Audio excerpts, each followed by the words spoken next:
అయ్యో వేషధారులైన శాస్త్రులారా, పరిసయ్యులారా, మీరు సున్నము కొట్టిన సమాధులను పోలి ఉన్నారు. అవి వెలుపల శృంగారముగా అగపడును గాని లోపల చచ్చిన వారి ఎముకలతోను సమస్త కల్మషంతోను నిండి ఉన్నవి. దేవునికి స్తోత్రం. కింద చదవండి మీరు.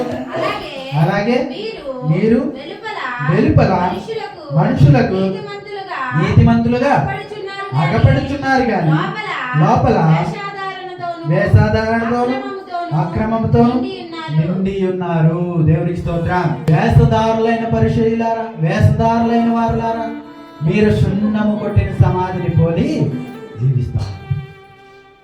ఈరోజు క్రైస్తవులు అనేక మంది జీవించే జీవితం అదే. వెళ్ళి చూడండి, తాజంగి గడ్డ దగ్గరికి, ఇక్కడ బ్రిడ్జ్ దగ్గరికి వెళ్ళి చూడండి, సమాధులు ఎలా ఉంటాయి, ఎంత అందంగా కనబడుతుంటాయి. తెల్లటి సున్నం కొట్టేసి కదా, తెల్లగా సున్నం రాసి తగతగల సంక్రాంతి పండుగ వస్తే చాలు భలే తగతగలాడుతుంటాయి. నేను ఎప్పుడైనా చాలాసార్లు గమనించాను. మీరు గమనించారు లేదు? అప్పుడు దాకా మురికి పట్టేసి జిడ్లు ఉన్నటువంటి సమాధులు అన్నీ కూడా ఈ సంక్రాంతి పండుగ వచ్చేసరికల్లా ఆడిపోతుంటాయి. అంటే అది బయటికైతే ఎంతో అందంగా, ఎంతో శృంగారంగా బయటికి కనబడుతుంది, కానీ దాని లోపల తల్లిదండ్రులు ఏం దొరుకుతాయి? కుళ్ళిపోయిన ఎముకలు దొరుకుతాయి. అందులో అక్కడ ఉండలేవు ఆ ఎముకలు చూసి. అంటే ఈరోజు నీ జీవితం, నా జీవితం ఎలా ఉంది? బయటికి నీతిమంతులుగా కనబడుతున్నాం మేము, లోకంలో ఉన్న వారందరికీ నీతిమంతులుగా ఎంచబడుతున్నారు. కానీ నీ కన్నుతో చూసే చెడు దృష్టి మన పక్కోడికి తెలుస్తుందా? మన మెదడులో ఆలోచించేటువంటి చెడు ఆలోచన పక్కోడికి తెలుస్తుందా? మన హృదయములో అనుకునేటువంటి చెడు తలంపులు పక్కోడికి తెలుస్తాయా? మన చెడువే ఉంటాడు అడిగి అవి తెలియవు, అడిగి అవి కనపడవు. కానీ అంతరంగములు పరిశీలిస్తున్న దేవుడికి అన్నీ తెలుసు. మనుషులు పై రూపమును లక్ష్య పెట్టుదురేమో కానీ నేనేం చేస్తానన్నాడు? ఏం చేస్తానన్నాడు? నీ లోపల నీ హృదయమును పరిశోధిస్తాను.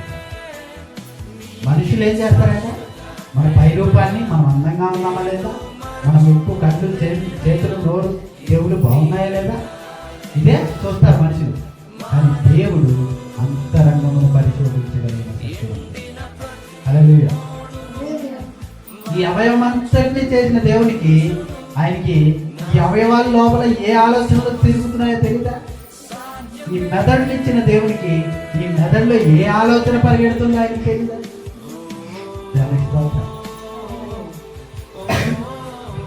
ఒక రోబోని మనం తయారు చేసాం అనుకోండి, ఆ రోబో ఎలా ప్రవర్తించాలో మనం క్రియేట్ చేయగలం కదా. ఆ రోబో ఏ పని చేయాలో మనం దాన్ని అందులోని టైప్ చేయగలం. ఎందుకని? అది మనం తయారు చేసాం. అది ఎలా నడవాలో నువ్వు నేను చెప్తే అది అలా చేస్తావు. ఎందుకంటే అది నువ్వు నేను తయారు చేసింది. అలాగే నిన్ను నన్ను తయారు చేసిన దేవుడు కూడా నీ అంతరంగంలో ఉన్న ప్రతి దాన్ని గమనిస్తాడు.